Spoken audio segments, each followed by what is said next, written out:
5 अक्टूबर 2024 को एहतजाज की आड़ में इस्लामाबाद में दाखिल होने वाले अली अमीन गंडापुर के अचानक मंजर आम से गायब होने के हकीकत आश्कार। KP हाउस में दाखिले और निकलने की खुसूसी फुटेज अली अमीन के भाई फैसल अमीन की ऑडियो कॉल मंजर आम पर आ गई है। खैबर पख्तूनख्वा हाउस इस्लामाबाद की खुसूसी CCTV फुटेज में अली अमीन गंडापुर को खैबर पख्तूनख्वा हाउस के गेट से दाखिल होते हुए वाज़े तौर पर देखा जा सकता है। ये मनाजिर आप देख रहे हैं अली अमीन गंडापुर के खैबर पख्तूनख्वा हाउस से गायब होने के हक़ाइक़ मंजर आम पर आ गए। इस पर मज़ीद बात कर लेते हैं नुमाइंदा खुसूसी बोल न्यूज़ सलमान अवान से। सलमान, फुटेज में वाज़े तौर पर देखा जा सकता है अली अमीन गंडापुर भी हैं, क्या कहेंगे सवाल से?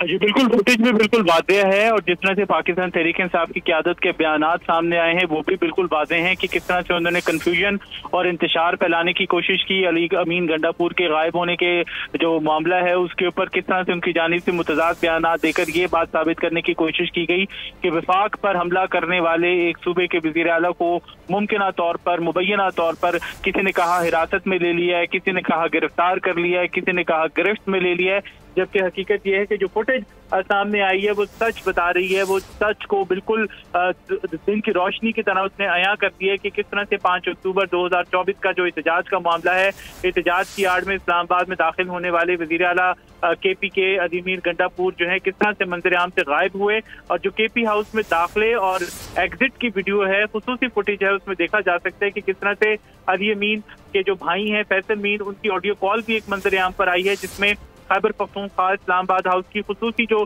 CCTV फुटेज है उसमें अली अमीन गंडापुर को खैबर पख्तूनख्वा हाउस के गेट से दाखिल होते हुए वाज़ेह तौर पर देखा जा सकता है। और इसके साथ ही अली अमीन गंडापुर जिस गेट से दाखिल हुए और जिस वक्त दाखिल हुए उन्होंने स्याह रंग का लिबास या स्याह रंग की शलवार कमीज पहन रखी है। और जराये का कहना है कि अली अमीन गंडापुर लिबास तब्दील करके दूसरे लिबास के अंदर जो है सिविल कपड़ों में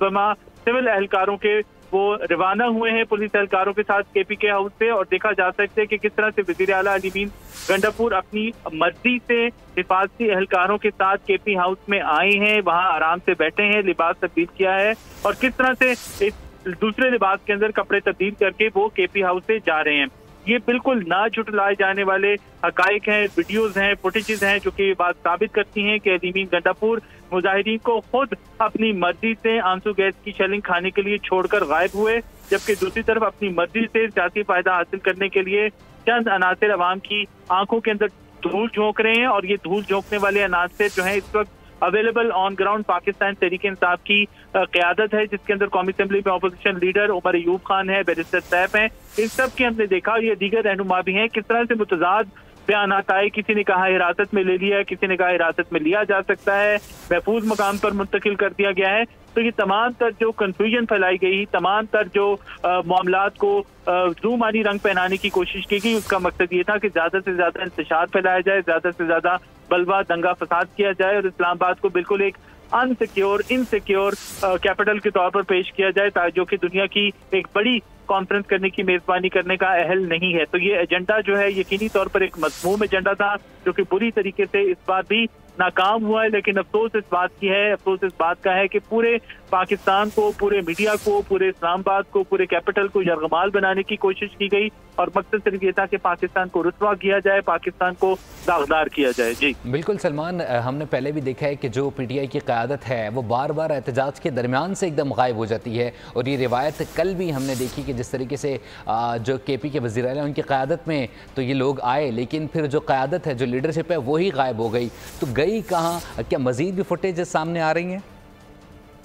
जी बिल्कुल, एक तो मुहावरे भी हैं, लेकिन मैं एक मुनासिब और माकूल सा मुहावरा जो है वो बयान कर दूं कि उर्दू का एक मुहावरा है, जो गरजते हैं वो बरसते नहीं। तो अली अमीन गंडापुर जो है शायद इस मुहावरे पे या एक दो और मुहावरे हैं जो कि मेरे ख्याल से ऑनर कहना मुनासिब नहीं होगा, इन पर अमल पैरा है कि गरजते तो वो बहुत हैं, लेकिन जब अमल करने का, बरसने का वक्त आता है अपनी कारकुनों के लिए, अपनी पार्टी के लिए, सो कॉल्ड इंतशारी टोला जो इस वक्त बन चुका है, जिसने इस वक्त एक बलवे का, एक दंगे का, एक फसाद का रूप धार रखा है, जब उनके लिए ऑन ग्राउंड काम करने का वक्त आता है, तो चाहे वो लाहौर का जलसा हो, चाहे वो संजानी का जलसा हो, आपने दोनों तीनों मकामात के ऊपर देखा कि अली अमीन गंडापुर ऐसे गायब हुए जैसे एक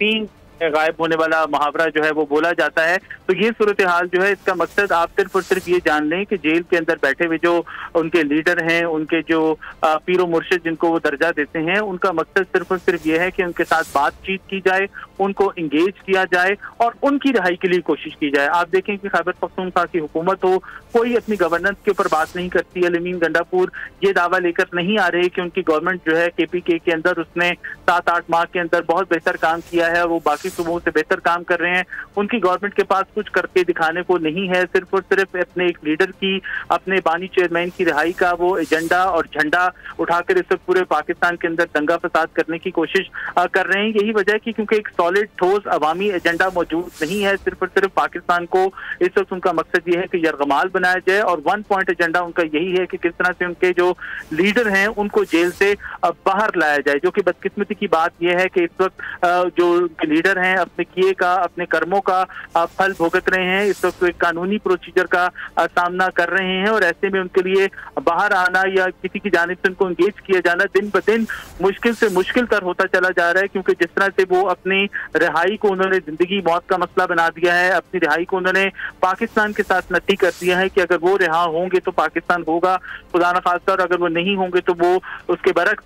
चाहेंगे। तो ये सूरत हाल बहुत ज्यादा खतरनाक है, बहुत ज्यादा खराब है। यही वजह है कि आप देखें कि इस तमाम तर सूरत हाल के अंदर टाइमिंग क्या है, टाइमिंग जो है इस सूरत हाल की, इस मामले की, वो बहुत ज्यादा इंपॉर्टेंट है। और टाइमिंग पर ही अगर आप गौर करें, कड़ी से कड़ी मिलाएं, तो आपको पता चल जाता है कि इस वक्त की दंगा फसाद बलवा जो है वो क्यों किया जा रहा है। और उसका मकसद सिर्फ और सिर्फ यही है कि हुकूमत को, इस्टेब्लिशमेंट को दबाव में लाया जाए और दबाव में लाकर अपनी रिहाई का कोई सामान पैदा किया जाए। लेकिन दूसरी तरफ सूरत हाल बिल्कुल क्लियर है, हुकूमत, रियासत बिल्कुल वाज़ेह हैं कि वो किसी तौर पर भी इंतशारी टोले के आगे नहीं झुकेंगे, क्योंकि यही वो इंतशारी टोला है और इनकी गलत पॉलिसियां हैं कि जिनके सबब आज पाकिस्तान ने जिन लोगों को, जिन दहशतगर्दों को जंग करके अपने इलाके से भगाया था, ये उनको वापस लाया और आज पाकिस्तान के अंदर दहशतगर्दी का नासूर जो है वो जड़ पकड़ रहा है। दहशतगर्दी का नासूर जो है वो दोबारा सर उठा रहा है। KPK के अंदर लोग दोबारा कुर्बानियां दे रहे हैं। दूसरी तरफ आप देखिए कि किस तरह से ये नौजवानों को बहकाते हैं, नौजवानों को उकसाते हैं और उसके बाद फिर खुद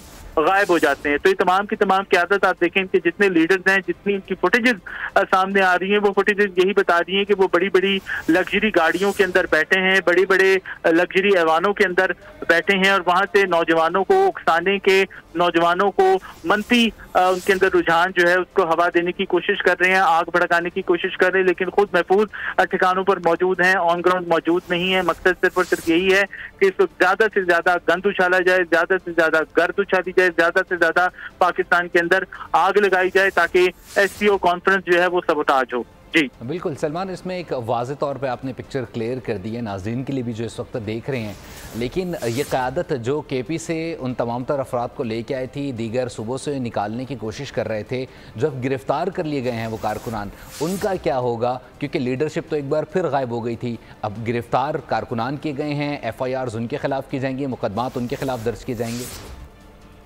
ये कारकुनों का वही कुछ होगा जो 9 मई के अंदर मुलविस कारकुनों का हुआ था। 9 मई के अंदर मुलविस लोगों को भी ये लोग छोड़कर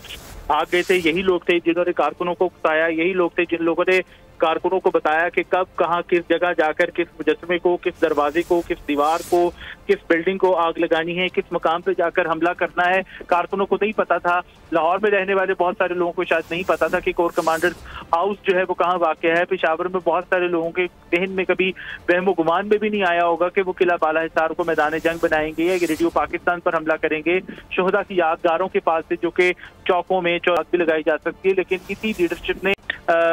बेहुदा किस्म की जहनीत जो है वो पाई जाए तो फिर उसके बाद आप किसी का कुछ बिगाड़ नहीं सकते। इनका इलाज फिर वही हो सकता है जो इस वक्त सड़कों के ऊपर इनके साथ हो रहा है। लेकिन मसला ये है कि इनको उकसाने वाले, इनको बहकाने वाले, इनके जहनों को खराब करने वाले खुद गायब होकर अपने महफूज मकामात पर छुप जाते हैं और ये नौजवान बेचारे जो कि ज्यादातर मिडिल क्लास के, लोअर मिडिल क्लास से ताल्लुक रखते हैं, ये फंस जाते हैं। आज भी आप देख लें कि 9 मई के केसेस के अंदर सैकड़ों लोग जो हैं उनको हिरासत के अंदर लिया गया और उनको बचाने के लिए पार्टी की जानिब से, इंतशारी टोले की जानिब से कोई उनको लीगल एड जो है वो ऐसे प्रोवाइड नहीं की गई। और वो यही वजह है कि वो बहुत सारे नौजवान जो हैं अब भी इनके जो गुनाहों का फल जो है वो भुगत रहे हैं। तो लगता है कि अब जिन लोगों के खिलाफ FIR दर्ज हुई हैं, अब जिन लोगों को बहकाकर, बहलाकर, फुसलाकर, आलूदा करके ही लोग यहाँ पर लाए थे, अब उनको फिर उनके हाल पर छोड़ दिया जाएगा। इस्लामाबाद के अंदर इंशाल्लाह SCO कॉन्फ्रेंस मुनक्किद होगी और पूरे जो उसके आप कह लें कि धूमधाम के साथ मुनक्किद होगी।